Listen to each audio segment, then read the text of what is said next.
this video, I'm going to be demonstrating the rudiment paradiddle. It's one of the most basic rudiments and one of the rudiments that you should try to establish early on. It's one of the first that you should try to acquire.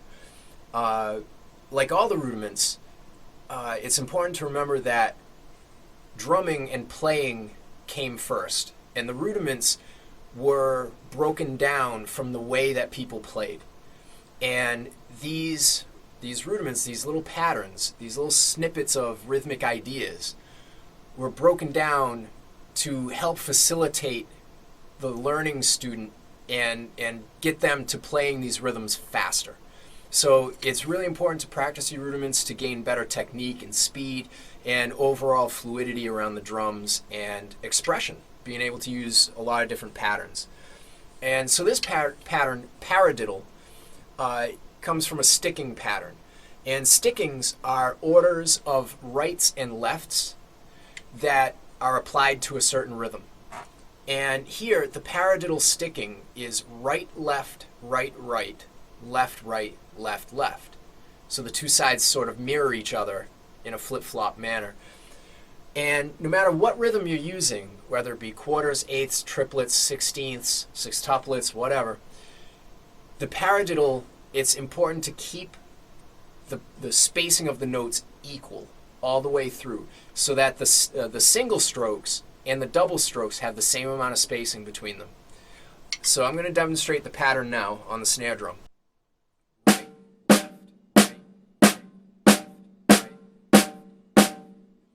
And as you could hear, each note was evenly spaced, even on the double strokes. So as you're practicing this, you want to make sure to listen to the spacing between your notes so that your doubles aren't maybe twice as fast as the singles. Like a lot of times, sometimes this will happen.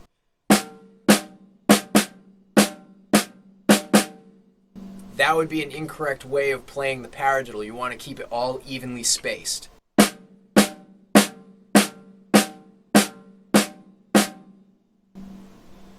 Okay, so now I'm going to take it through a couple of different developments and show you some basic ways of working on it, some more intermediate concepts, and some more advanced concepts for paradiddles. So as you're practicing this, the first thing that you want to do is just use it as quarter notes and play along with a metronome.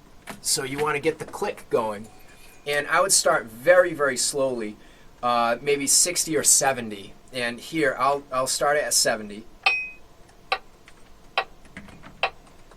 And all you want to do is plant each stroke right on a click and stay right with it.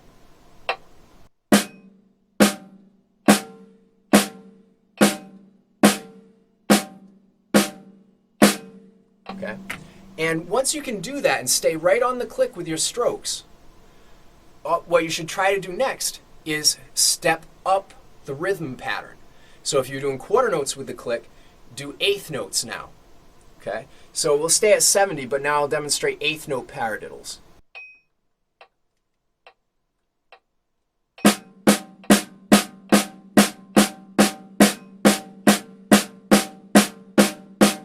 So you'll notice, even as I was doing that, my strokes are evenly spaced as I'm playing through it. So then, once you're comfortable doing that, then try to go up to 16th notes.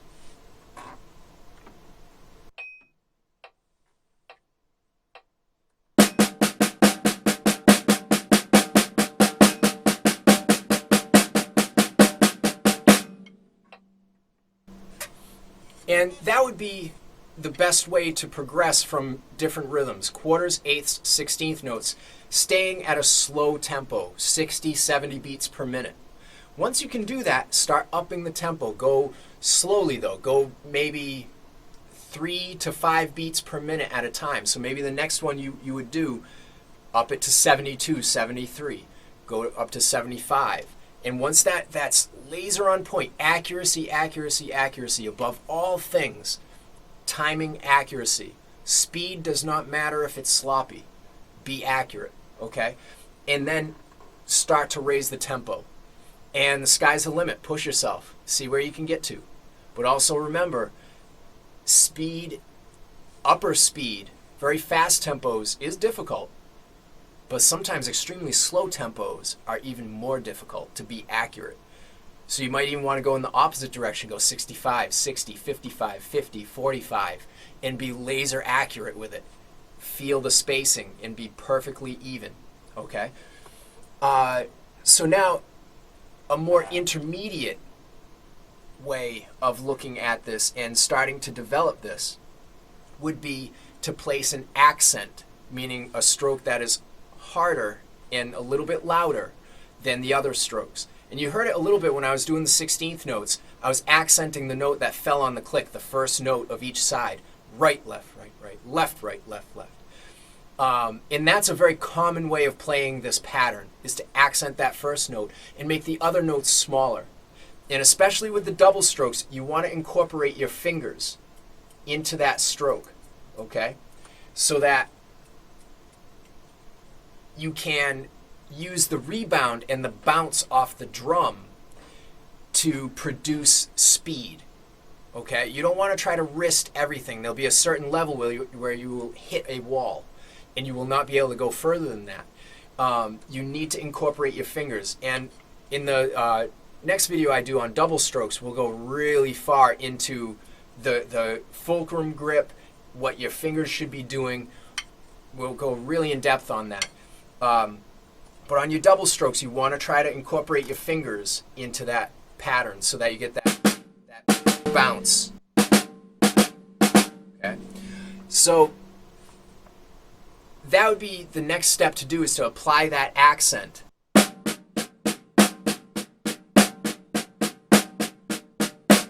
When I tell my students, the smaller your stick strokes are, the faster your strokes can go, because the stick is traveling less distance. So as you're trying to get fast, don't get really high with everything. Get closer to the drum, okay? And make sure your hands stay nice and loose as you're playing. You don't want to grip real tight. The more you choke the stick and grip it tight, the less it's going to move, the slower it's going to go, okay? So as you're going faster, keep those strokes down.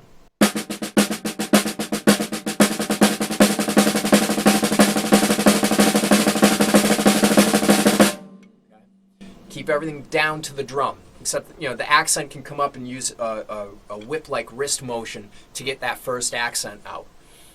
So that would be the next thing to work on, is getting that accent going and keeping everything else nice and low, and incorporating your fingers into that double stroke. Okay.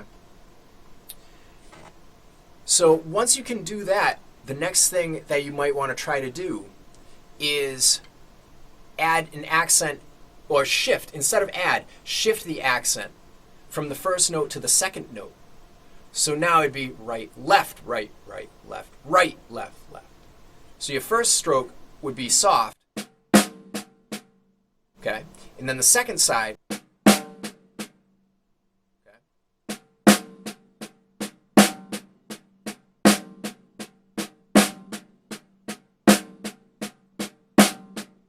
and again, go to the metronome, quarter notes,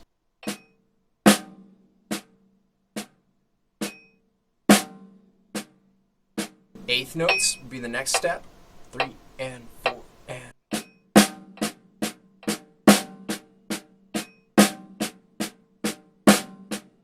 And then 16th notes, 3 E and a 4 E and.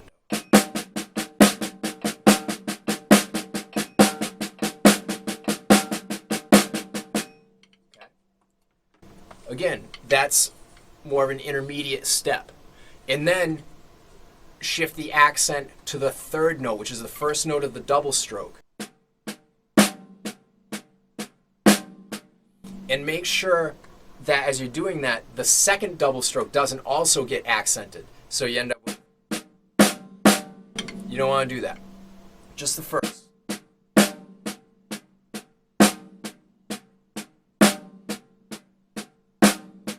And then take it through the click with the different rhythms, quarters, eighths, sixteenths.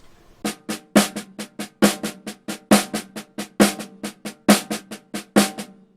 It's difficult, so stick with it. Give it time. Like all the rudiments, this is a progression. It's not going to happen by tomorrow. Take your time with it. It's a progression. And then the hardest of all is to place the accent only on the last note, which would be the second note of the double stroke.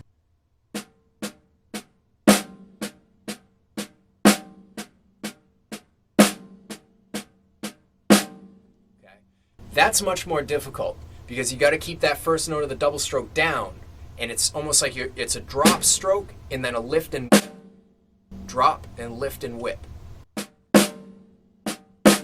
Okay. And again, in the double stroke video, I'm going to really get into all these different types of double strokes and how to use your fingers and your wrists together to create them.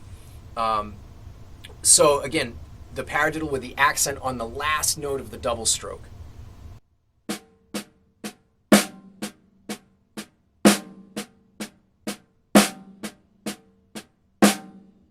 Okay, and then I'll demonstrate that with the click.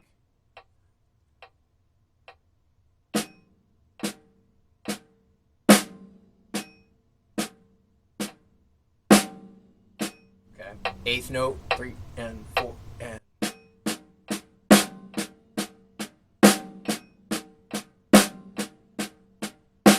Sixteenth note, 3 E and a 4 E and a.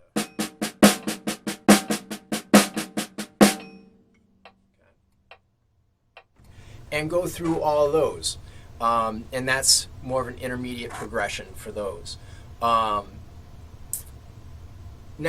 once you feel really comfortable with your paradiddle, you're accenting different spots in the paradiddle, you could even start to mix and match the different accents in different spots of the paradiddle. You know, once you get the paradiddle going,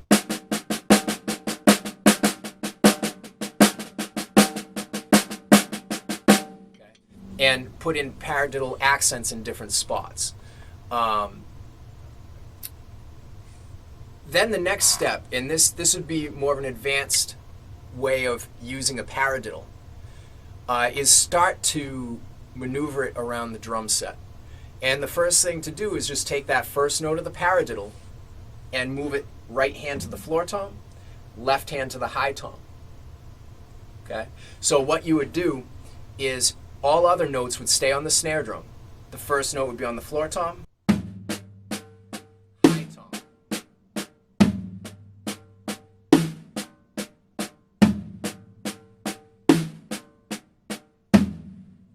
Just like that. And again, go to the metronome, practice it at the different rates of speed. Okay? And this, again, is getting more into the advanced techniques with the paradiddle. Then you could move the second note. So you'd have the first note on the snare, the second note up to the high tom, double right on the snare, the left hand back to the snare, the right hand to the floor tom, double left on the snare. Right, left, right, right, left, right, left, left.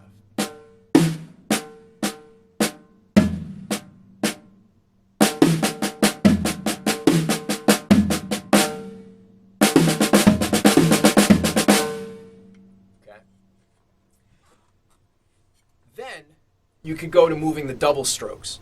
And here, move both of the double strokes to the same drum.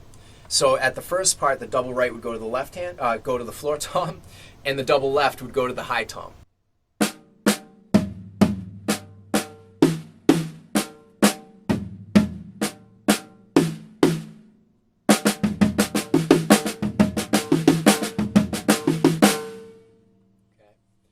And then, like the accents, when you're comfortable, you can start to just move different parts at different times whenever you want to.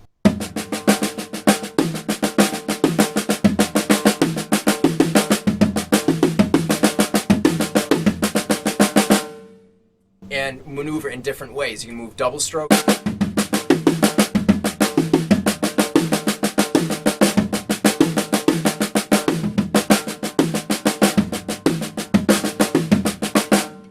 And I was mixing in some inverted paradiddles there by accident.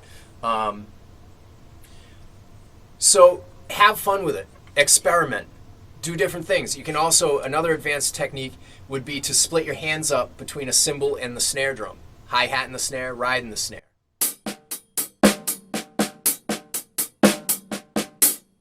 Okay, creates a really cool pattern. All right.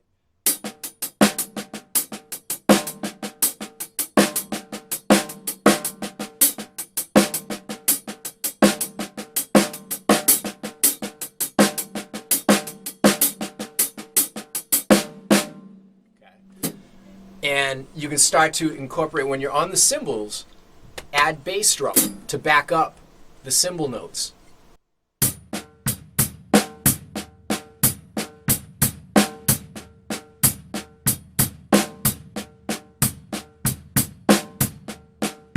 Okay.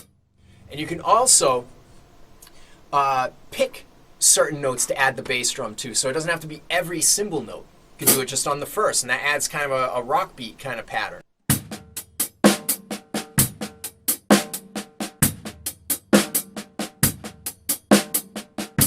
Okay. And then have fun with it. Try different spots to play the bass drum, different right hands to add the bass drum to.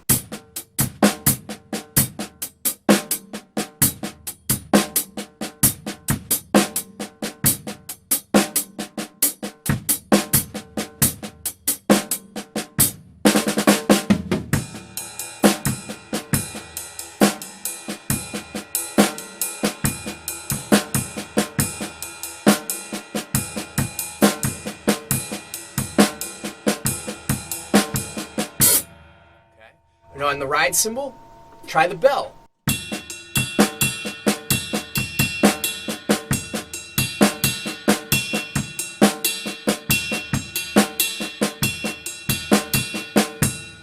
Okay. Have fun with it. Explore. Try different things. Okay. And you can even explore trying to add the bass drum to the left-hand side.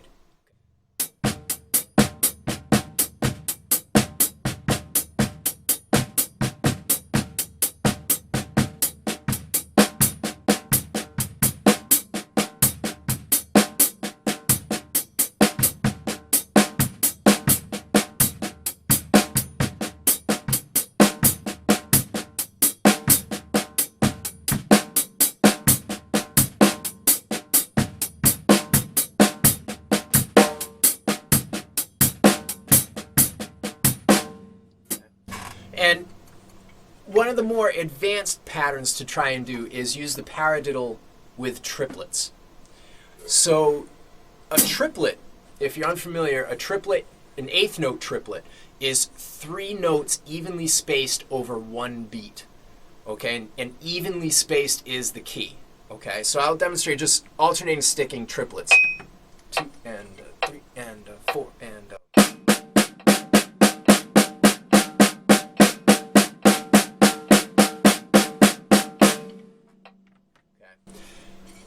and then applying the right, left, right, right, left, right, left, left paradiddle sticking to triplets. It's more of an advanced idea.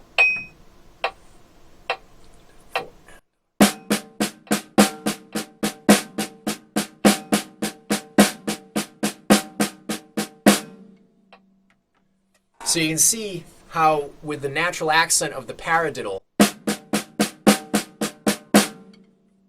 it creates a half note triplet pulse. Again, this is more advanced, so if the rhythms aren't comfortable with you, don't worry about it. Don't bother with this for right now. So that would be an idea as well to try to use on the toms in the same manner. Right hand to the floor tom, left hand accent to the high tom.